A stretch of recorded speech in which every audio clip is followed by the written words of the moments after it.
hello हाँ तो पहले ये बता तेरे कोई गर्लफ्रेंड रहनी है काय कोण त्याला बता मला का पूछा थे सब कागज में तो लाइक टच सिंगल आदमी यार अभी तक कोई नहीं पटिस मोर से काश मोर गर्लफ्रेंड रहते कोई भी तो गर्लफ्रेंड बोला तो ये मोर नया नंबर सेव कर ले ओ अरे मोर संग काम आता है ये भी सुधरा ले तो मचेगा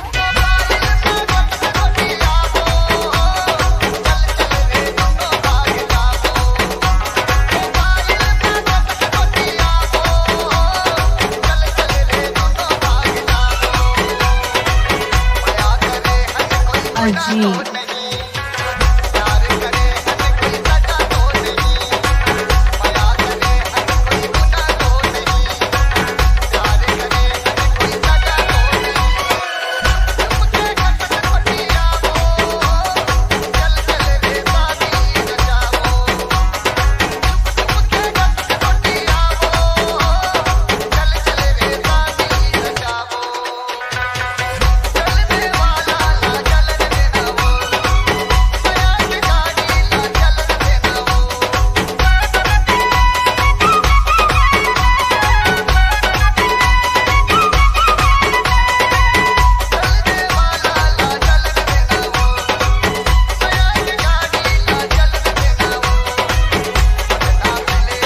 AjEET